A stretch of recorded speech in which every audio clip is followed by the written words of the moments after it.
Great. We will go ahead and get started.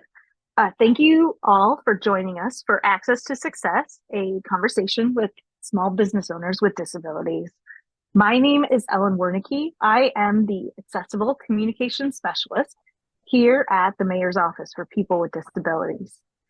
This event marks National Entrepreneurship Month, which is November. As you may know, the City of Chicago offers the Business Enterprises Owned by People with Disabilities program, or BEPD, which is a certification for businesses owned, operated, or managed by people with disabilities. At the end of this event, we will be welcoming Emmett Morrissey from the Department of Procurement Services to talk about the BEPD program.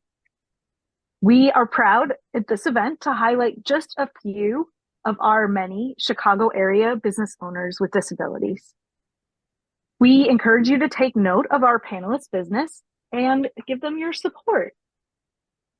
Before we begin, thank you for remaining on mute during this presentation. If you have a question or need help, feel free to type it into the chat or to message me.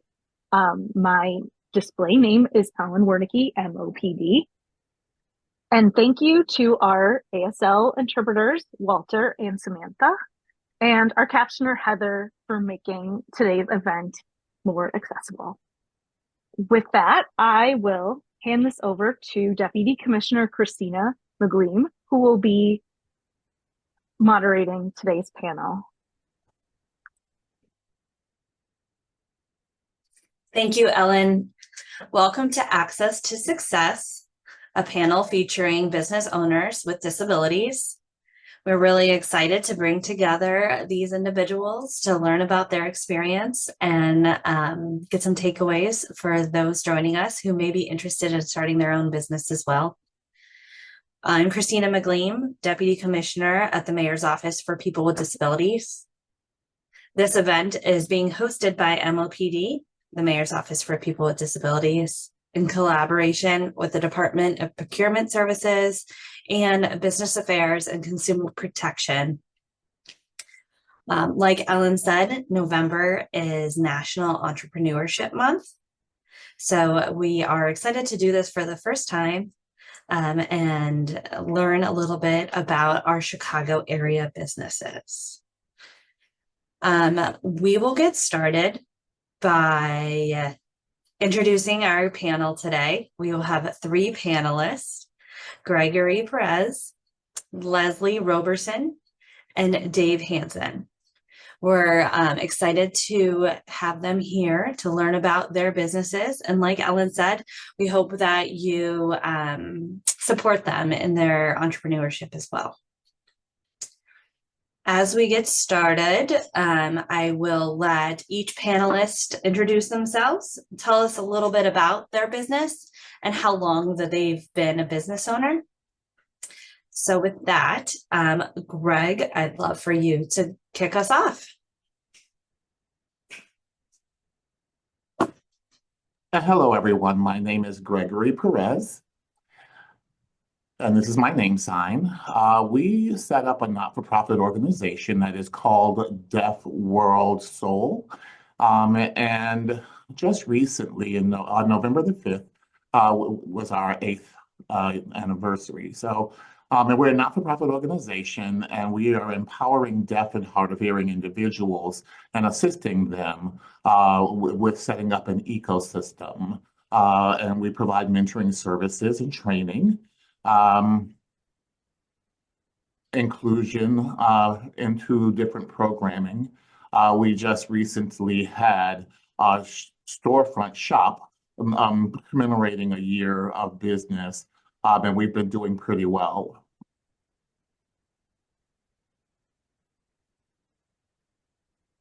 Deaf Planet Soul is the name of the organization, Deaf Planet Soul. Thanks, Greg. And Leslie, love to kick it off to you to tell us a little bit about your organization and how long you've been a business owner. Absolutely. I'm Leslie Roberson. I am the CEO and founder of the Black Beauty Collective. We are actually going through a rebrand, and our new name is going to be LumiNicole Beauty. And what we do, we have a store in Hyde Park, a store in the LA market. We work with emerging, diverse, women-led businesses that are in the beauty industry that are looking for opportunities to market and social media and PR. And we provide the visibility to help support these brands. We launched the Black Beauty Collective about a year and a half ago. And so almost 2 years now. And thank you guys for having me. I appreciate it. That's great. Thank you, Leslie. It sounds like both you and Greg are pretty new to this space, so we're excited to have you here because people interested in starting their own business will most likely, appreciate your perspective. Dave, would you like to introduce yourself?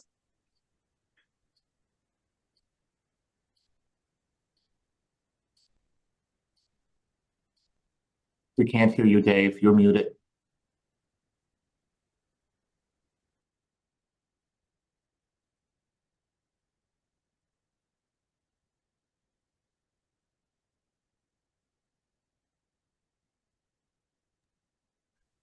I apologize. I'm trying to answer call and trying to. Anyways, I'm sorry. My name is Dave Hanson, and I am the president of EOA Consulting, Equal Opportunity and Access. What we do is work with businesses that are owned and operated by individuals with disabilities and veterans with disabilities, looking for opportunities through business development, mentoring opportunities, certification opportunities. And I've been doing that for about 10 years.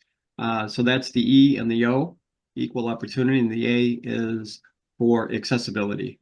So I work with private and government agencies in terms of their ADA compliance plans. Great. All right, so I'm going to go back to Greg because we'd love to learn what made you decide to start this business, and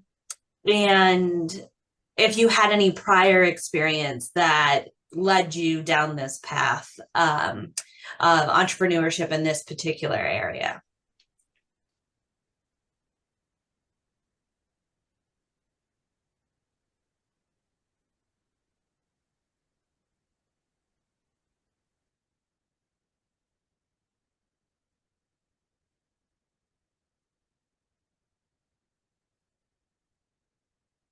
Well, it's all right. Yeah, I unmuted. I'm okay, sorry. Thank you. Yeah. Yes and no. First of all, I wanted to say that I worked for mental health counseling for 24 years with deaf children and adults.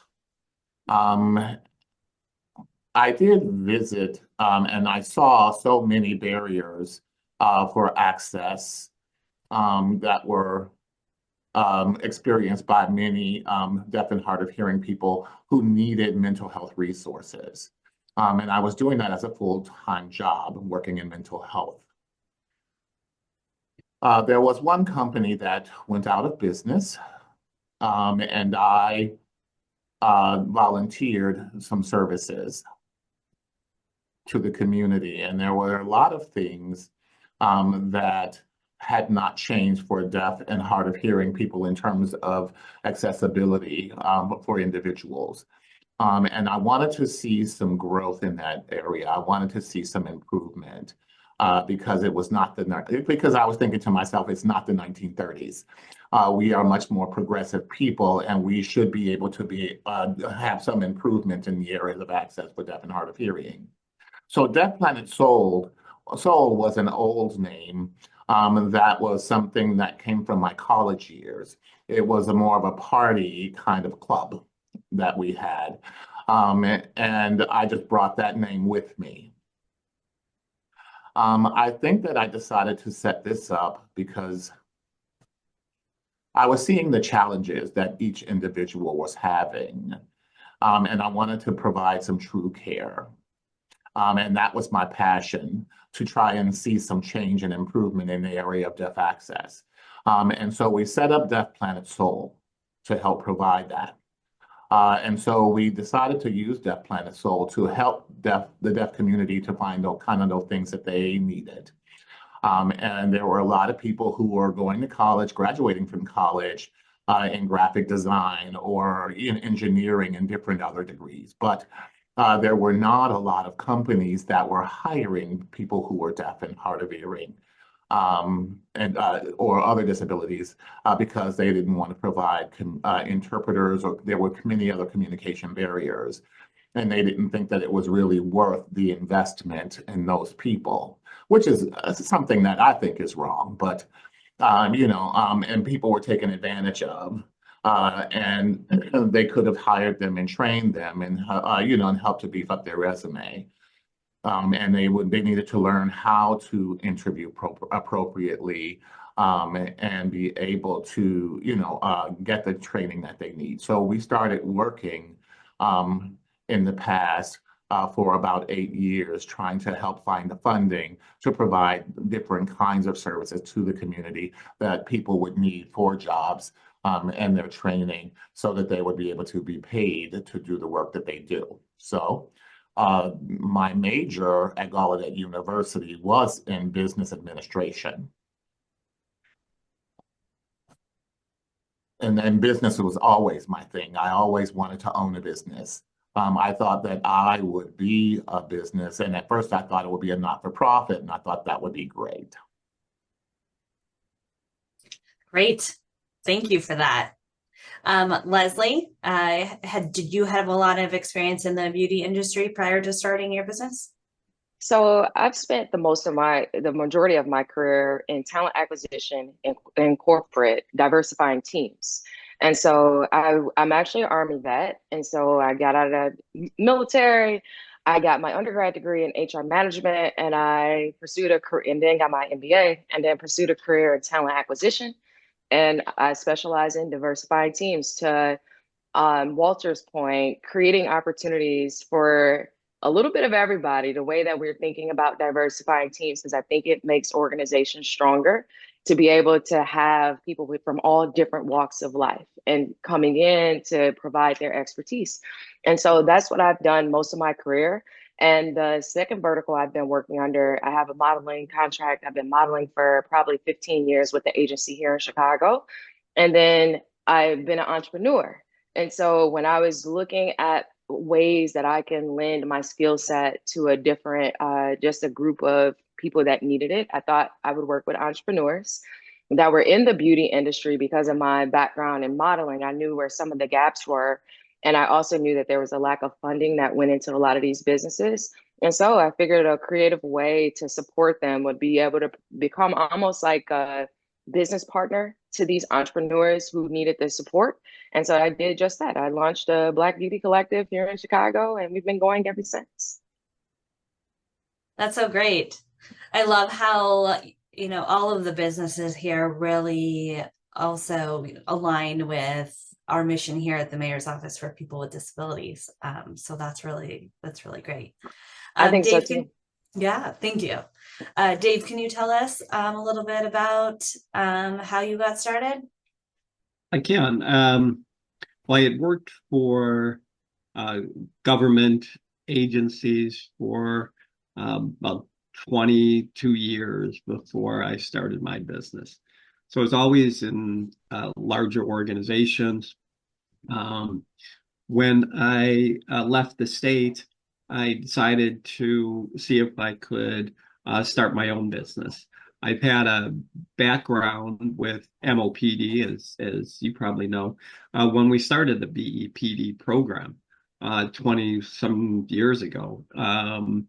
And the idea was to look at economic development opportunities for disabled owned and veteran with disability owned individuals.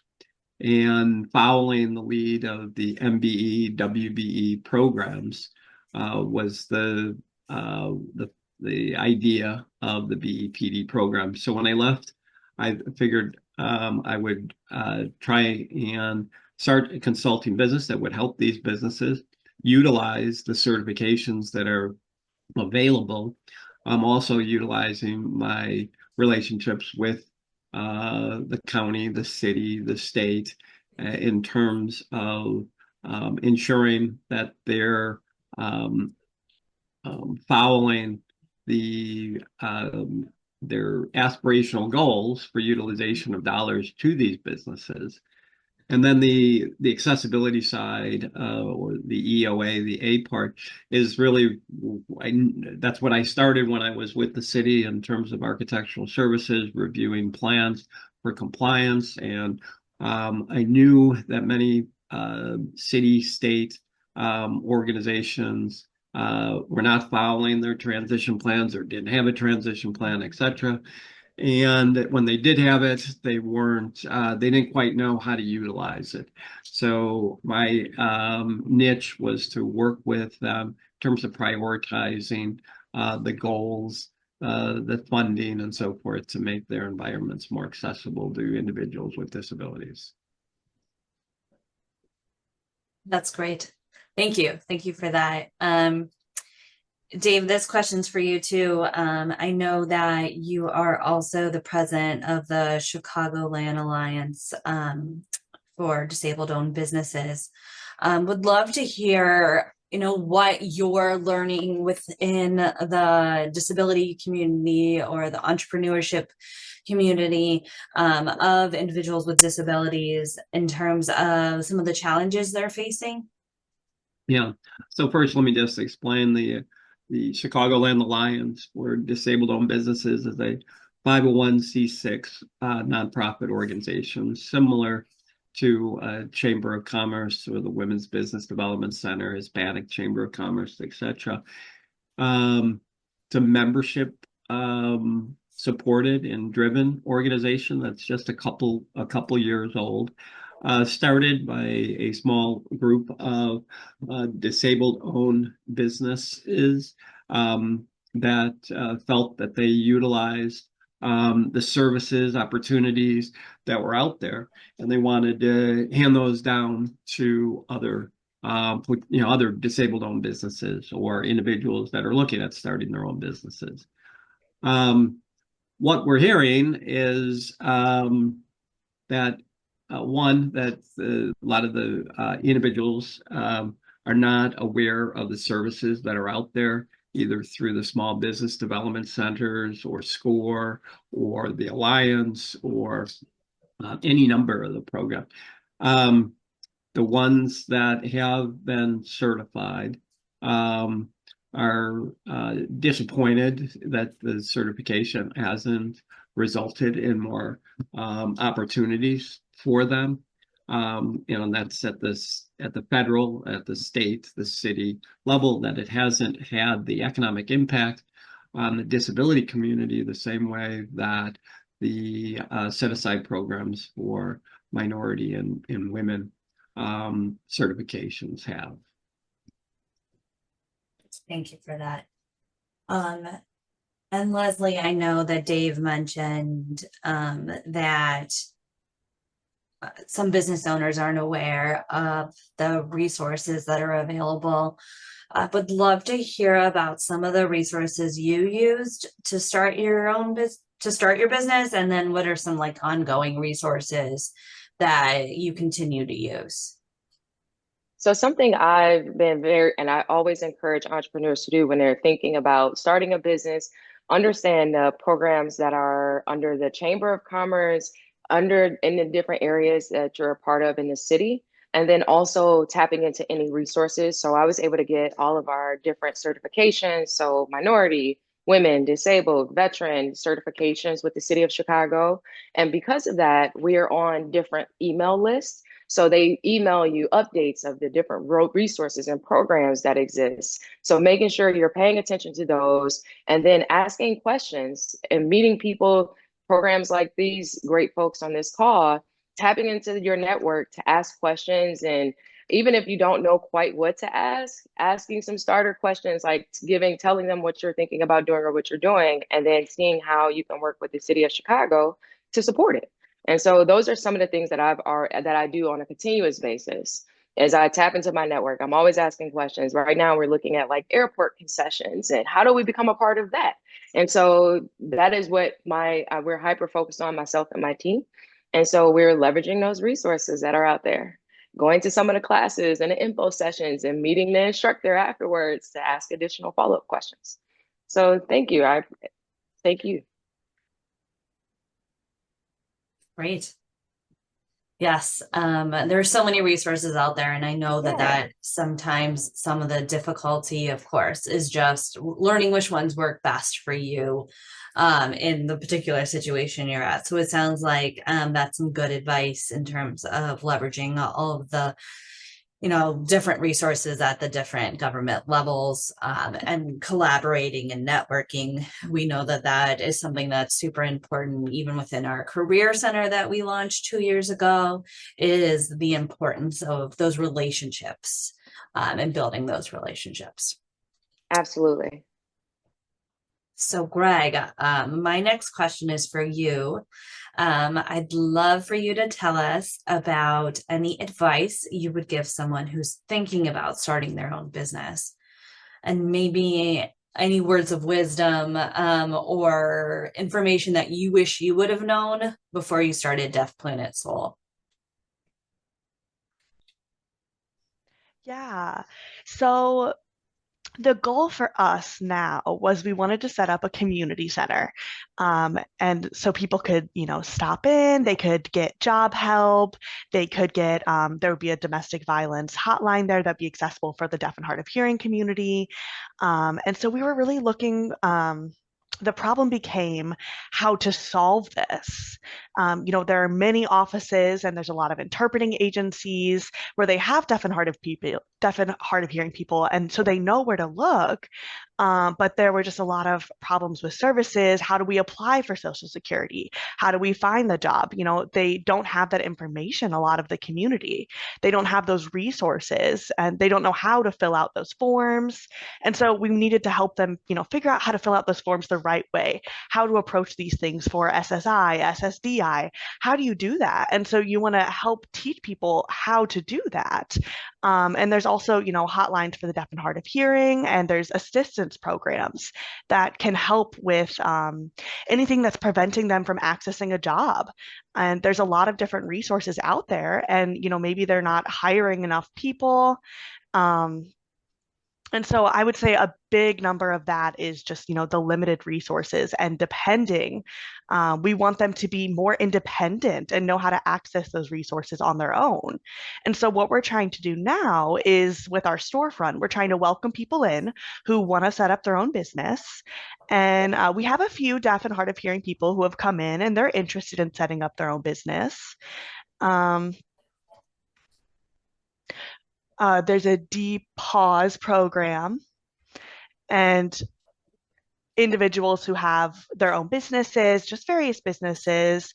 There's a candle maker, and they're just trying to get that communication for how to get started on this process, because it really is a challenge. Not a lot of people are willing to communicate with deaf and hard of hearing entrepreneurs, and there's a lot of communication barriers. And so people, sometimes they feel afraid to communicate with someone who has a disability of deaf and hard of hearing. And so we're trying to change that. And so our storefront is Milieu, Milieu by DPS. So that's the name of our storefront. And we did not put that Deaf Planet Soul was involved because that name typically kind of scared people away. That word deaf at the front, that did not give us that equal chance to do what we needed to do. So, we wanted to make sure people knew that we could communicate through text, we can communicate through iPad, we can communicate through writing, and that still gives us the opportunity. So people can come to our storefront and we have that different name, and that way they can socialize, and take advantage of those opportunities.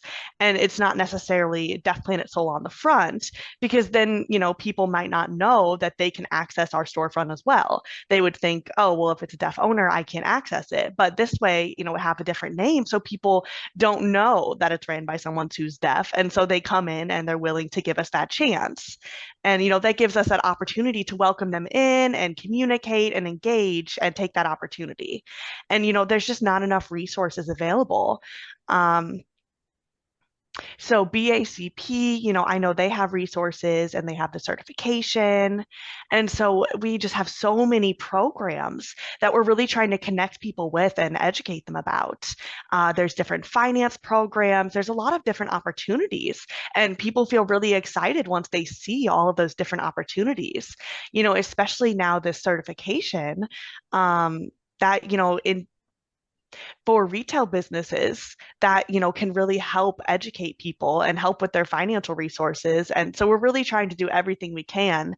It is a nonprofit, so we can't pay for everything, but we're really trying to provide those resources. That's great. Greg, can you remind us where that storefront's located?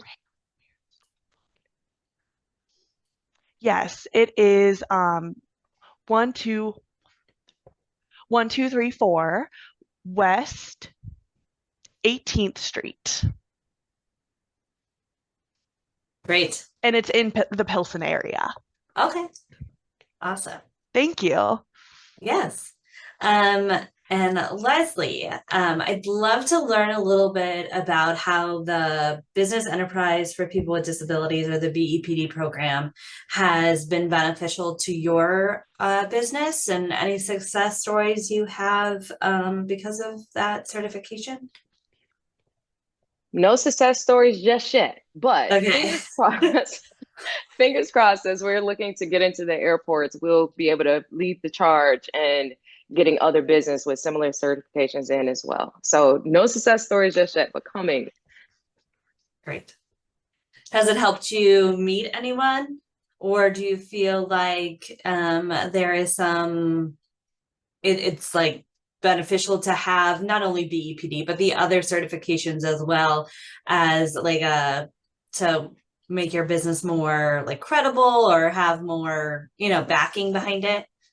Absolutely. I think it's helpful because it helps people understand like what it is at the foundation. I'm a very proud person when it comes to all of our different certifications that we were able to obtain as a small business, because we can be recognized for those things. And so it puts us into rooms in which I probably wouldn't have had access to, may I had not taken the time to get the certifications. And it was a lengthy process, but it was absolutely well worth it, I would say. So yes, I've met tons of folks. I've met the mayor, I've met all sorts of people and key players here in Chicago. So yes, I think it's well worth it. That's great. Thank you.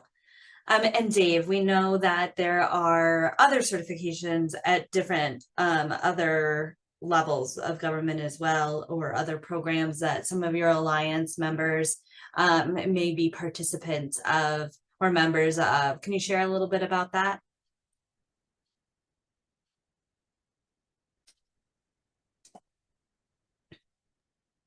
Sure, I'd be happy to. So besides the BEPD, the county has a certification for veteran and for disability. The state's program, the BEP, encompasses minority, women, and people with disabilities, what the state calls PBE. And the state has a 30% aspirational goal for utilization of dollars. And I believe it's now 3% or maybe 4% of that 30% is allocated for disabled owned businesses. And there's been a number of successes underneath there. I also know there's a number of frustrated PBE certification holders that haven't been able to obtain a contract or a subcontract. The federal government, the Disadvantaged Business Enterprise is a federal certification that you obtain through Department of Transportation, and we've had a number of disabled-owned businesses obtain the Disadvantaged Business Enterprise certification, and as Leslie said, a somewhat lengthy process. It's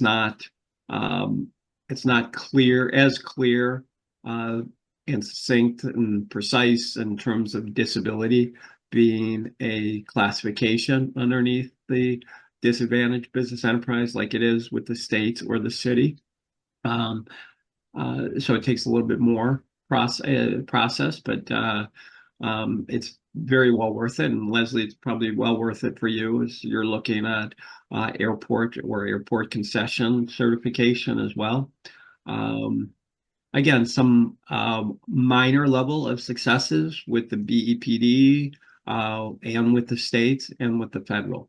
Part of the work of the Alliance is to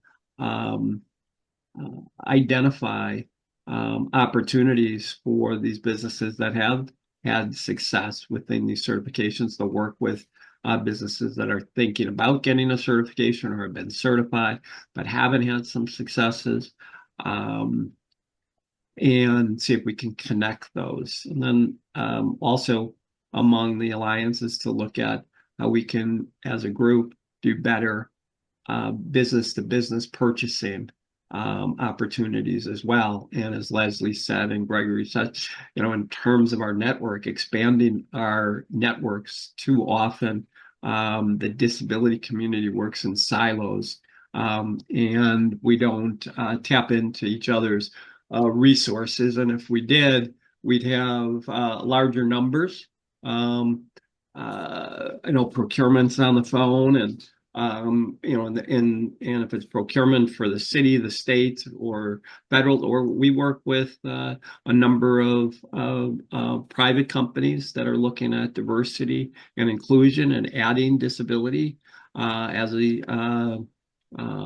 goal within their purchasing. We work with hospitals, the casinos. So it's a great deal of opportunity, but often the other side of that is that there's just not enough businesses that are certified. Great. So I think one of my last questions that I'd like you all to answer is, how can the city of Chicago better support you in your,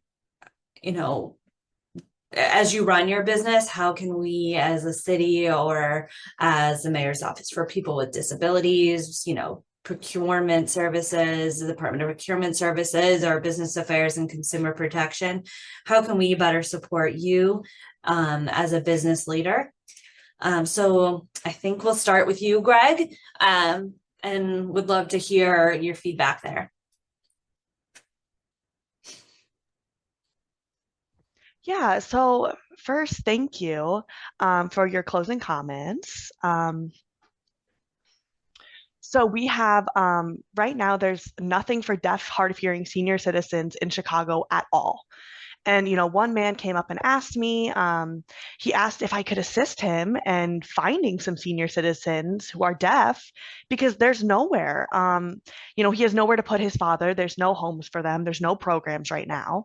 And right now, it's really difficult for anyone in that position with a disability to kind of solve that problem. So I'm really hoping that you guys could maybe give me some advice or whatever you could think of to help, resolve that issue right now here in Chicago, because I'm truly proud to be a representative of my community in Chicago, because I'm not from Chicago. I'm actually from New York. But I'm really proud to be here, and I've seen a lot of change, and I see so many opportunities. And so I would just love to help assist people find those opportunities. So please let me do please let me know whatever I can do to help.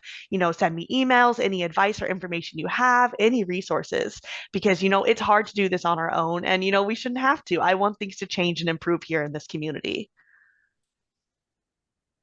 Thank you. Yes. In response to that, I think that, our office could definitely be a great way to collaborate. We could collaborate as well, because we may have some of those resources. So if questions do come up, and you want to connect individuals to MOPD, we'd love to try to, support your community, the community, and individuals that are coming to you, as well. So please keep us in mind. Yeah, sure. Thank you. And Leslie, what about you? How can the city of Chicago better support your business? I am in 100% agreement with Samantha. Continue sharing the resources. Doing things like this, I think, is really helpful, where we're getting the word out that this department exists. I think is really helpful. And then for you guys, continue to share resources and programs that you have. I'm sure there are tons that no one is taking advantage of. And just making sure that we're in the know, that it's visible, and encouraging people to sign up for your website, like doing all the things that you guys are doing, just times 10. And so thank you. Of course.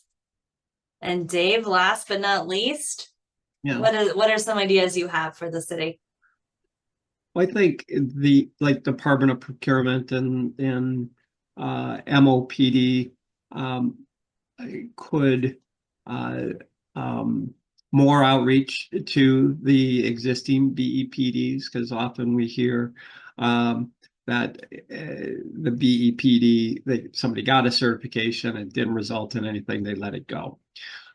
So just like a business would do, if that was a customer and you lost a customer, you'd reach out and understand why they left. I think tracking the successes is important, and utilizing that data to support the program, to encourage others to get the certification.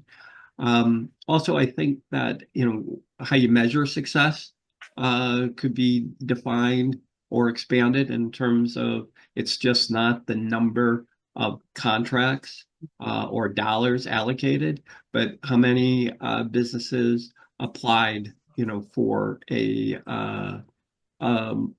responded to an RFP.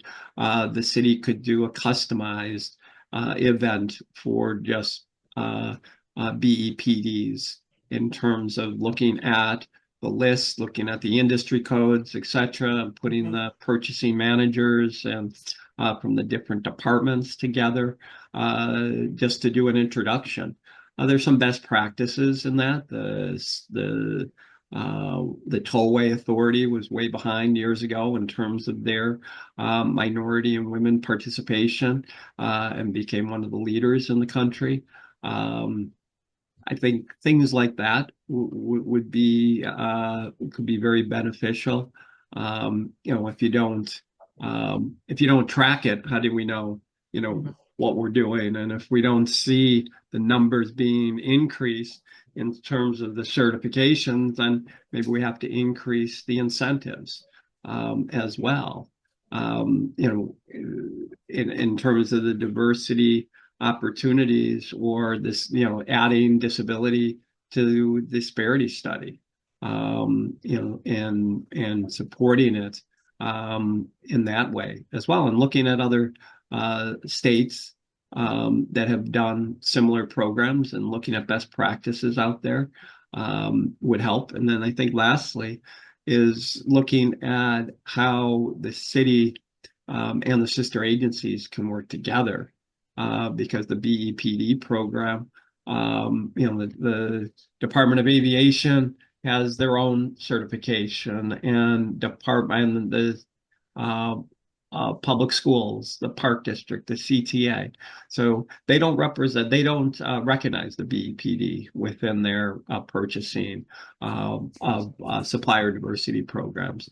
So can't we get those sister agencies to look at having a BEPD goal as well? Great. Well, you've given us a lot of ideas. You all have, and we really appreciate that. Ellen, I know that we have a little bit extra time. Did we get any questions through the chat that we want to share now? Yes, we did. As a reminder, if you have a question, you can feel free to put it in the chat or message it to me. I will read the question that we got. This person is looking to start a business.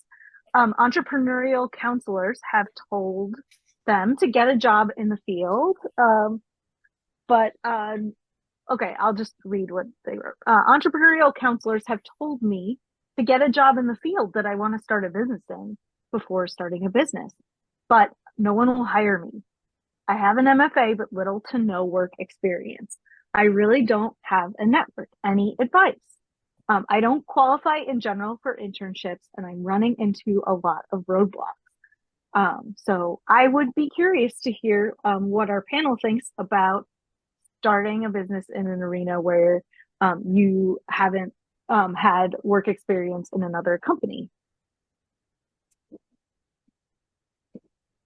I'm happy to jump in with that. So what I would suggest under the circumstances, when you start thinking about how you're going to build your network, a great place to start is LinkedIn. If you go to LinkedIn in the search bar, put in the field of interest or the job that you're interested in, and you want to meet people who are doing the job already, start sending messages and ask would they be open to sharing more information about it so that you can start building your network and then asking questions and then also learning more about how they were able to break into the industry that you're interested in going into. So if you're interested in getting a role in that industry, that's a creative way and low risk way of starting. And then also ask if there's any organizations that you can join that maybe they're familiar with or additional trainings that you could take to get some additional experience and meet other people, professors and industry professionals that are doing the work that you're interested in doing. And so if that's the route that you're planning to take in terms of starting into a new vertical, which I'm a recruiter, so this is how I like describe it, but this is what you do to begin to expand your network. Just go to LinkedIn and start reaching out to people and introducing yourself and asking them if they'd be open to a coffee chat. Yeah. I would add perhaps to that a Disability In, a not-for-profit organization with an affiliate here in Chicago, has a impressive list of board members from corporate America, and their number one goal is to increase diversity and equity through employment and supplier diversity within these businesses. So here, excuse me, you have businesses that have pledged that they're going to include disability in their diversity and equity initiatives within their businesses. That's great. And this is Greg. I was just thinking maybe you can also try and set up a job fair. You can maybe do some job fairs, go and see there, meet people in the job fairs. That would be a great opportunity to do some networking, and maybe you can find people who are in those fields and that may be hiring. And that way you also get an opportunity to meet someone face to face, and they can get a better feel for you, and they can ask questions and you can ask them questions.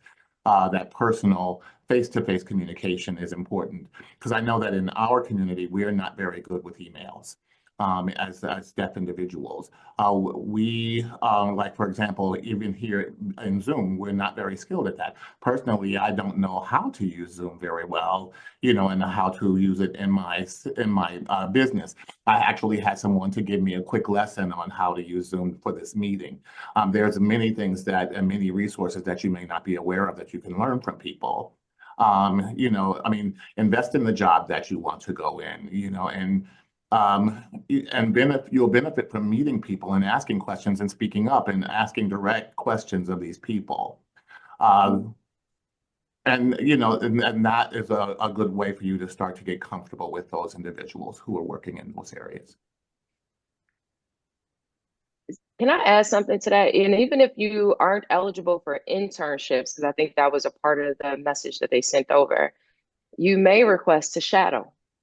And you just kind of follow them around to better understand, to start getting some experience. The best part about getting out and putting yourself out there, the opportunity will meet you once you're out there. And you'd be surprised who may say, yes, come on as an intern because you've done a couple shadowing sessions and they're interested in you joining them.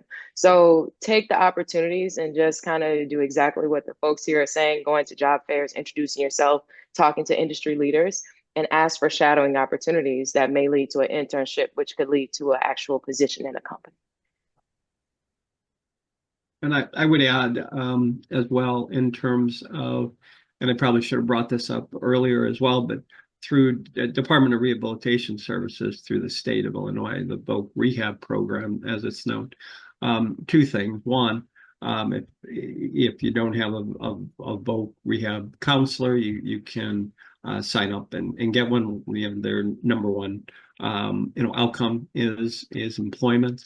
And as it pertains to this panel, the VOC Rehab has a entrepreneurship program where they provide funding for small businesses that are owned and operated by individuals with disabilities, and will help you put together a business plan, connect you with assist agencies with that, and potentially provide funding.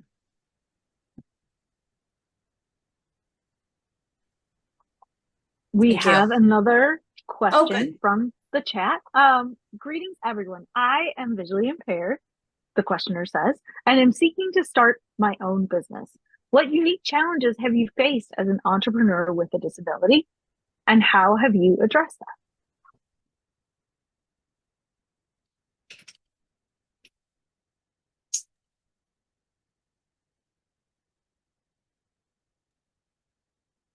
Well, I just, for myself, especially I'm a wheelchair user, so some of the unique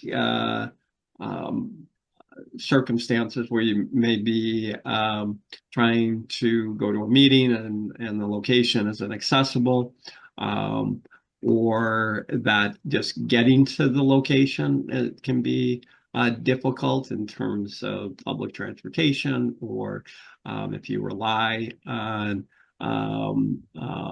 door-to-door service, some of those barriers. From a financial standpoint, depending on who you're talking to and when you come, where you're trying to obtain funding from, there's a preconceived, notion when you wheel through the door. And I've heard this through a number of the businesses that we've worked with, where they're visually impaired and the banker across the table has no understanding or comprehension of the type of disability, and will likely deny the funding.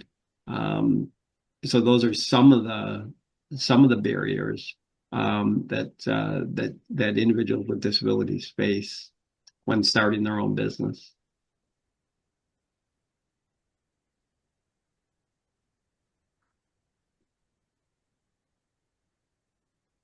Well, thank you, everyone. I think that we've shared a lot of great information today, a lot of great resources. Hopefully, we have, learned more about these organizations and businesses that are available here in the city of Chicago.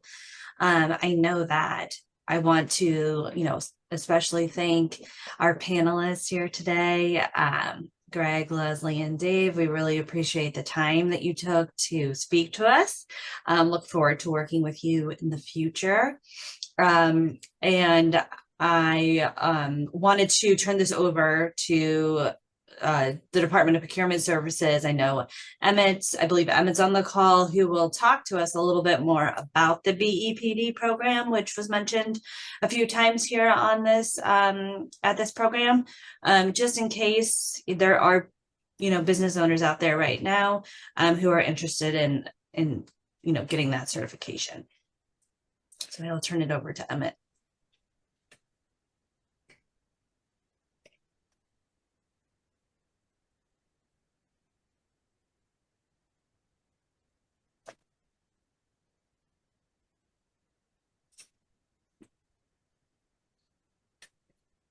Emmett, we can't hear you.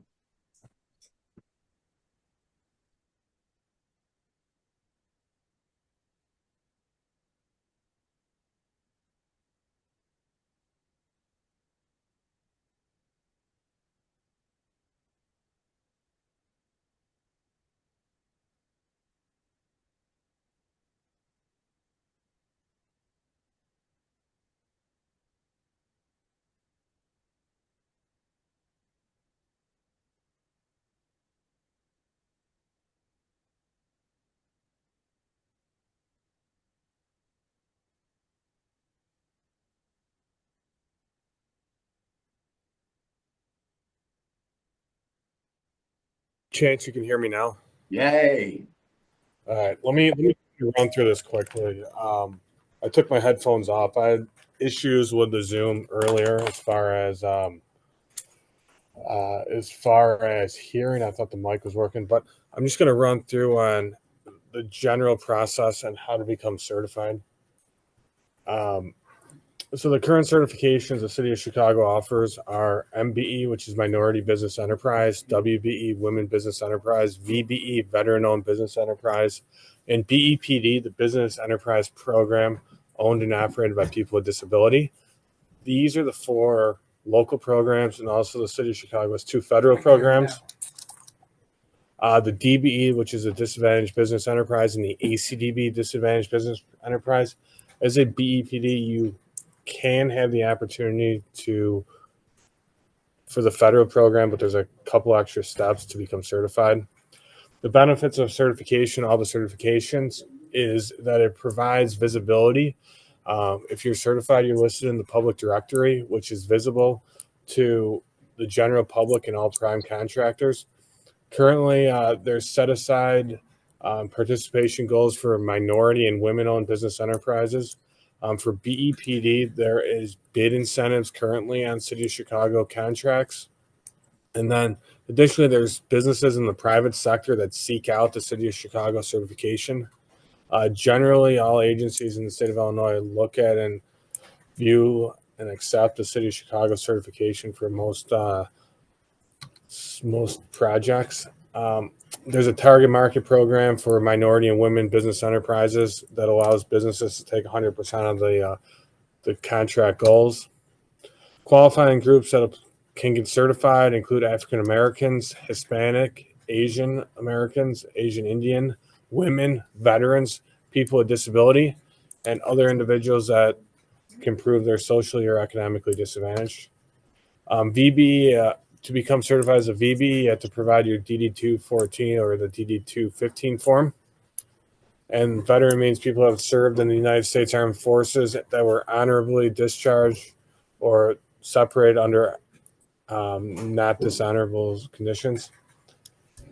To be certified on the local side for MB, WB, BEPD, or VBE, you have to live within the 6 counties around Cook County, which include Cook, DuPage, Kane, Lake, McHenry, or Will. For the federal DB program, you can be located anywhere in the state of Illinois. There's a size standard requirements. Your gross receipts cannot exceed $48.6 million. This is for non-construction firms. Average over 3 years for construction firms. That's 150% of the gross receipts, 150% of the SBA size standard. DB, there's a different threshold. It's 30.4 million or the SBA size standard, which is whichever is less. ACDB, your gross receipts cannot exceed 56.42 million over 3 years. There's a P&W limitation for personal net worth for construction firms. On the local program, there's not for non-construction firms. For DB and ACDB, it's 2.047 million. Businesses that can apply for certification for the MB, WB, and VB program, you have to be a for-profit entity. For BEPD, you could be for-profit or non-for-profit. Basically, sole proprietorships, general partnerships, corporations can apply for certification, limited partnerships, LLCs. The City of Chicago certifies suppliers and distributors. If you are a broker, you cannot apply for certification on the local side, but you can apply on the federal DB side. Generally speaking, there's a $250 application fee for MBE, WB, and VB firms. If you're only applying for BEPD certification, there is no application fee. When you're applying for BEPD certification, you need to submit a Schedule G form to the mayor's office for people with disabilities. Once the mayor's office for people with disabilities approves the Schedule G about the disability, they will inform the Department of Procurement Services that they, yes, indeed are disabled, and then we can proceed with our review of the overall application. Information that we generally look for is ownership information, employee information, facility information, licensing if applicable. You're going to need to provide a resume, contracts if you're an existing business that has contracts. If you're a startup firm, don't worry about it. Startup firms can definitely be certified. Just a statement on how much you contributed to form your business. Driver's license or birth certificate or passport, just to indicate who the firm is being certified. We're going to ask for tax returns. If you're a non-construction firm, it's 3 years of personal tax returns on the local side, 7 years if you're a construction firm.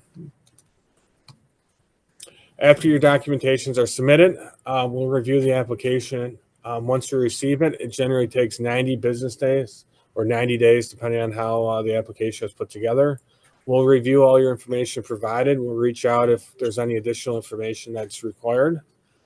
A site visit is required generally for construction firms. After you're certified, you generally submit an annual no change affidavit, just providing your tax returns and letting us know that nothing substantial has changed about your business.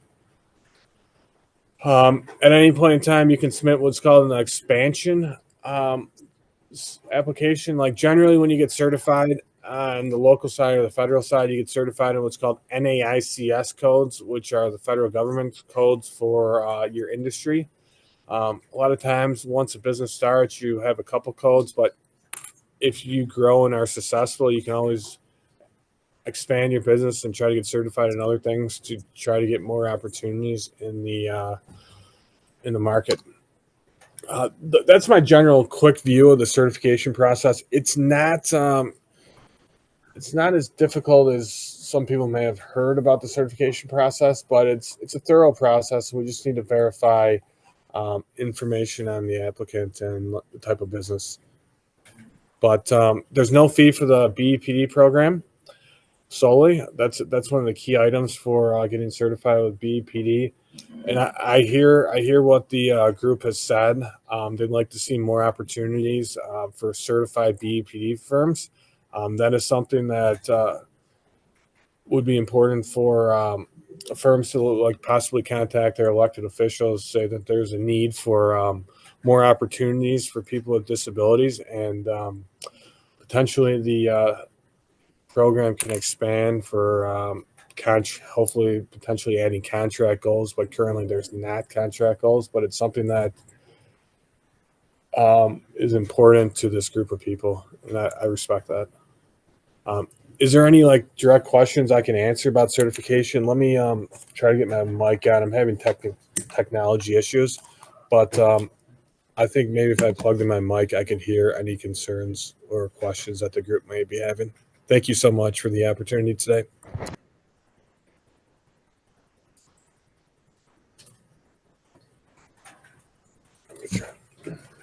Well, thank you. With that, I think we can wrap up today's program. Thank you again to our panelists and all of those who've attended. Thank you, Emmett, for that information as well on the BEPD program. And we look forward to seeing you at future events. Thank you. Thanks, everybody.